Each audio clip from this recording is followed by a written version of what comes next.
Saat ayah membuka pintu kamar tiba-tiba mataku masih basah oleh air mata dan bibirku baru saja menyentuh bibir Rian yang memelukku erat. "Apa-apaan ini?" teriak ayah dengan suara gemetar penuh amarah, wajahnya memucat melihat anak lelakinya dalam pelukan pria lain. Aku Rama 28 tahun terpaku, tubuhku gemetar sementara Rian tidak melepaskan pelukannya, malah semakin erat seolah melindungiku dari dunia yang tiba-tiba runtuh. Rumah kami di pinggiran Jakarta Selatan ini biasanya tenang dengan aroma masakan ibu dan suara adzan dari masjid dekat, tapi malam itu segalanya hancur. Aku selalu menjadi anak baik akuntan di kantor pusat Sudirman, patuh sholat 5 waktu, tapi hari ini setelah ibu memaksa bertemu sepuh untuk dijodohkan, aku menangis sendirian di kamar. Rian, sahabatku sejak kuliah di Universitas Indonesia, datang tanpa diundang membawa nasi goreng kesukaanku dari warung langganan kami. Dia melihatku menangis terseduh duduk di tepi kasur, lalu tanpa kata dia mendekat memelukku kuat. "Rama, tenang, aku di sini," bisiknya, tangannya mengusap punggungku. Dalam isak tangis yang tak tertahankan itu ada momen yang tak terduga, bibir kami bersentuhan lembut penuh perasaan yang selama ini kami pendam. Itu bukan ciuman biasa, itu seperti pelepasan semua beban yang aku simpan bertahun-tahun. Ayah yang kebetulan pulang lebih awal dari masjid langsung menarikku kasar dari pelukan Rian. "Kamu bukan anakku lagi. Keluar dari rumah ini sekarang juga," teriaknya, suaranya menggema di seluruh rumah. Ibu muncul di belakangnya, tangan menutup mulut sok tak percaya. Rian berdiri membelad. "Pak, biarkan saya jelaskan, ini bukan seperti yang Bapak pikir." Tapi ayah sudah mendorong kami keluar pintu. Malam hujan deras di Jakarta. Aku kehilangan atap rumah, tapi di pelukan Rian di dalam taksi menuju apartemen kecilnya di Kemang, aku merasa ada cahaya kecil. Perjalanan pulang dari kampus dulu terbayang lagi saat kami berdua sering menghabiskan malam bicara tentang mimpi tanpa tahu perasaan ini tumbuh pelan. Rian Otograir Relance yang selalu tertawa lepas, tapi malam ini matanya penuh kekhawatiran. "Kamu nggak sendiri, Raman," katanya sambil memegang tanganku erat. Malam itu aku tidur di sofa apartemennya dengan selimut tipis, tapi hati terasa hangat untuk pertama kali. Pagi harinya telepon dari ibu datang. "Rama, pulanglah, ayah masih marah, tapi kita bisa bicara." Tapi aku tahu itu bukan bicara biasa, itu ultimatum. Di kantor rekan kerja sudah mulai bisik-bisik karena berita cepat menyebar di lingkungan kecil kami. Aku duduk di meja dengan mata bengkak berusaha fokus pada laporan keuangan, tapi pikiran melayang ke momen pelukan itu. Rian kirim pesan, "Makan siang bareng." Aku jemput, dan itu cukup untuk membuatku tersenyum tipis di tengah kekacauan. Perjalanan emosional ini baru mulai. Aku belum tahu bahwa kehilangan rumah adalah awal dari menemukan siapa aku sebenarnya di tengah masyarakat Indonesia yang masih penuh prasangka. Di apartemen Rian yang sederhana dengan pemandangan jalan raya yang selalu macet, aku mulai belajar hidup tanpa keluarga untuk sementara. Rian bangun pagi membuat kopi hitam pekat seperti biasa kami minum saat kuliah dulu. "Minum dulu biar kuat menghadapi hari," katanya sambil tersenyum lembut. Aku ceritakan semuanya, bagaimana sejak SMA aku merasa berbeda tapi selalu menekannya karena takut dosa, takut ayah yang ustad kecil di masjid lokal. Rian mendengarkan tanpa menghakimi, tangannya sesekali menyentuh bahuku ringan. "Aku juga pernah begitu, Rama, tapi aku pilih jujur pada diri sendiri meski dunia belum siap," ujarnya. Kami ingat masa kuliah saat kelompok studi kami sering diskusi tentang hak asasi tapi tak pernah sentuh topik ini langsung. Sekarang semuanya terbuka. Di kantor bos memanggilku ke ruangan. "Ada rumor, Rama, tolong jaga image perusahaan kita di Indonesia ini sensitif," katanya tanpa detail, tapi aku tahu. Siang itu Rian jemput dengan motornya, kami makan sate di pinggir jalan Tamrin sambil ngobrol panjang tentang masa depan. "Kamu bisa tinggal di sini selama butuh aku, nggak keberatan," tawannya. Malamnya kami nonton film lama di laptop, cerita tentang persahabatan yang berubah menjadi cinta di kota besar. Aku merasa aman tapi ketakutan masih ada. Telepon dari adik perempuanku. "Kak, ayah bilang jangan pulang dulu, ibu nangis terus," katanya suaranya kecil.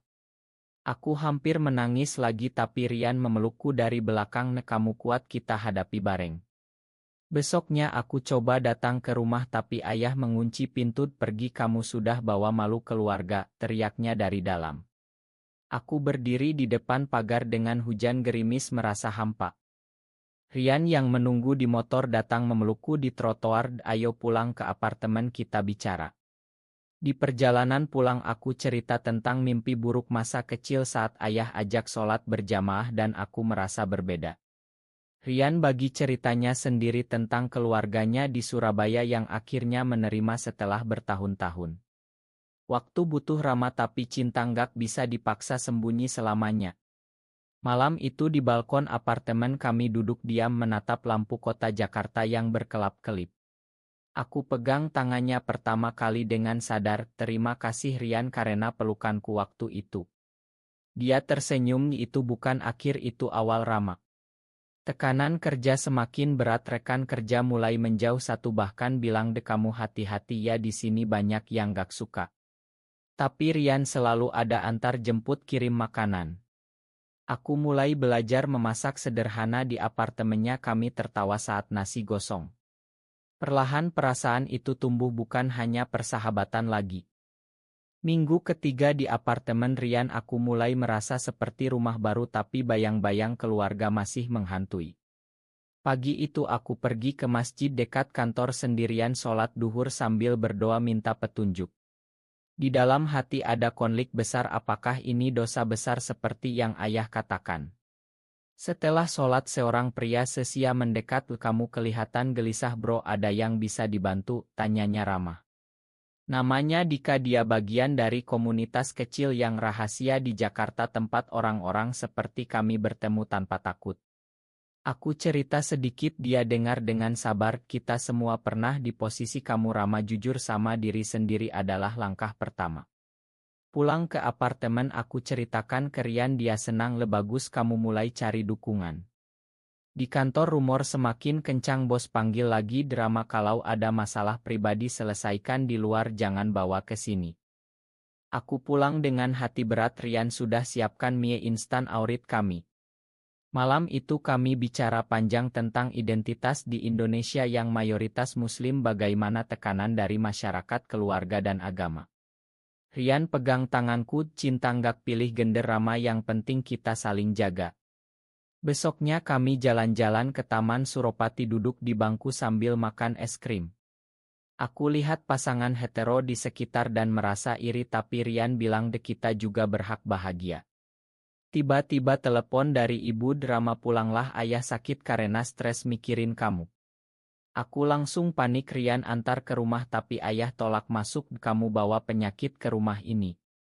Aku menangis di depan pagar, Rian memelukku erat di trotoar. Kita pulang ya, jangan paksa sekarang. Di perjalanan aku sadar bahwa kehilangan rumah bukan akhir dunia. Di komunitas Dika aku ikut pertemuan kecil pertama kali dengar cerita orang lain yang lebih berat. Pulang malam Rian tunggu dengan pelukan hangat, cerita dong gimana hari ini. Kami duduk di sofa, aku cerita semua dan untuk pertama kali aku bilang aku sayang kamu Rian, lebih dari sahabat.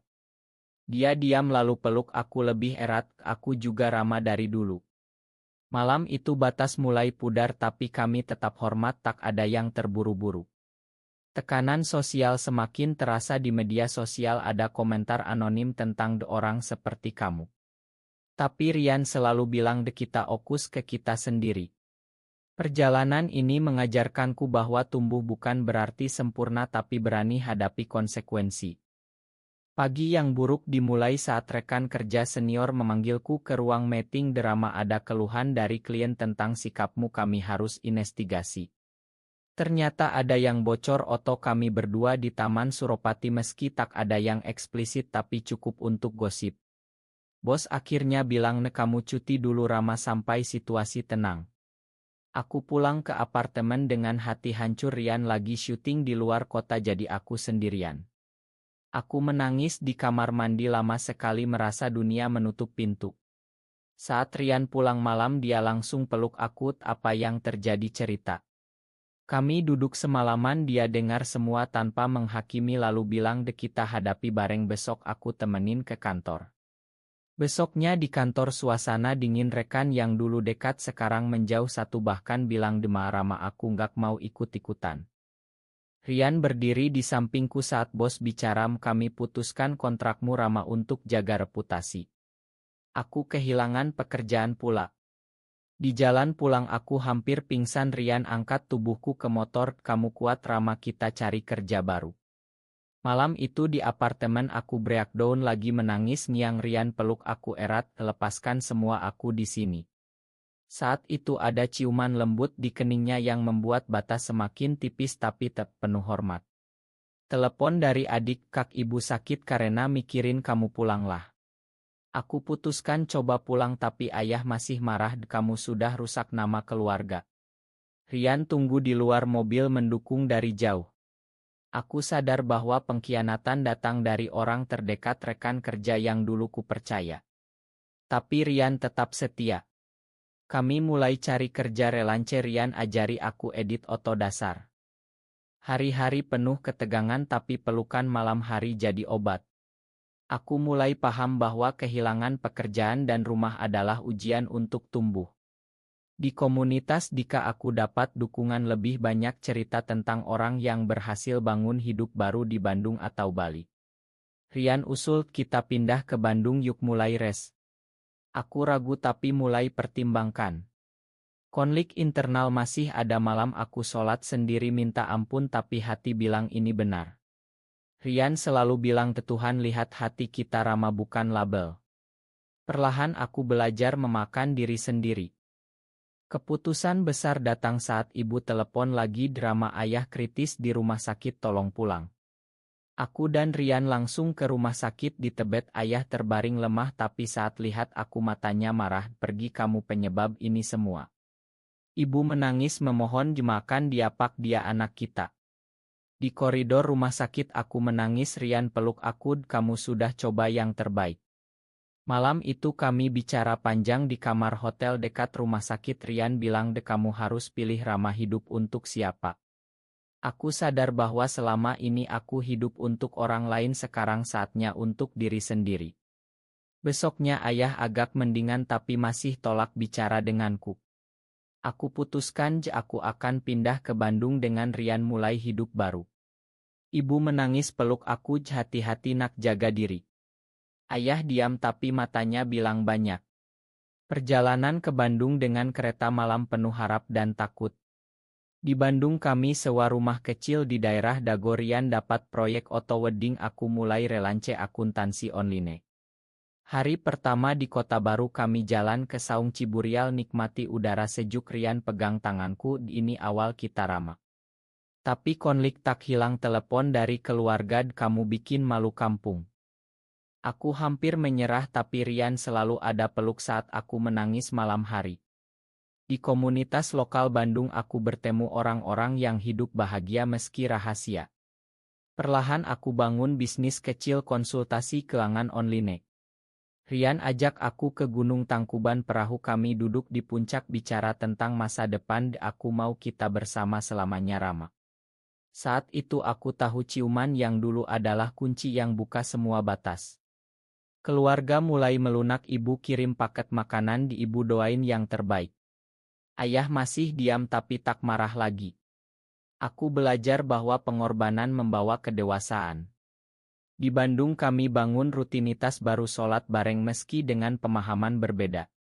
Aku tumbuh dari anak takut menjadi pria yang berani pilih cinta.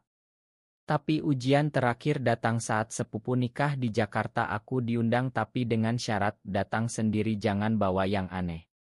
Aku tolak aku datang dengan Rian atau tidak sama sekali. Itu pilihan berat tapi benar. Di hari pernikahan sepupu aku dan Rian datang ke Jakarta dengan hati mantap. Keluarga besar kaget lihat kami berdua tapi ibu peluk aku erat kamu bahagia itu yang penting. Ayah duduk di pojok diam tapi saat acara selesai dia panggil aku ke belakang rumah drama ayah masih susah terima tapi ayah lihat kamu sekarang lebih tenang. Itu bukan penerimaan penuh tapi langkah. Kami pulang ke Bandung dengan perasaan lega. Di rumah kecil kami Rian peluk aku malam itu kita menang ramak. Aku menangis bahagia di pelukannya dan ciuman lembut itu datang lagi menghapus semua batas yang tersisa. Bulan-bulan berikutnya bisnis berkembang aku dapat klien tetap Rian Oto untuk majalah lokal. Kami jalan ke pantai Pangandaran liburan pertama berpegangan tangan di pasir tanpa takut. Aku sering ingat malam pertama itu saat pelukan dan ciuman ubah segalanya. Keluarga mulai kunjungan ibu datang ke Bandung bawa rendang ngebuat kalian berdua. Ayah belum tapi kirim pesan jaga kesehatan. Aku tahu perubahan butuh waktu. Di komunitas kami bantu yang lain cerita pengalaman. Aku tumbuh menjadi pria yang tak lagi sembunyi tapi tetap hormat budaya. Rian selalu bilang kita buktikan cinta bisa menang. Hidup kami sekarang penuh warna pagi kopi sore jalan sore cerita malam pelukan hangat. Aku sadar bahwa perjalanan emosional ini ajarkan bahwa kehilangan kadang adalah dapat. Di balkon rumah Bandung lihat gunung aku peluk Rian, terima kasih sudah peluk aku saat aku menangis dulu. Dia cium keningku dan ciuman itu buka dunia baru. Semua momen konflik pengkhianatan pengorbanan membentuk kami lebih kuat. Masyarakat masih ada yang bisik tapi kami tak peduli lagi. Ini cerita tentang dua pria yang pilih jujur pada hati di tengah Indonesia yang kompleks. Benarkah bahwa cinta sesama jenis selalu menghancurkan keluarga atau justru bisa memperkuat ikatan jika diterima dengan hati terbuka?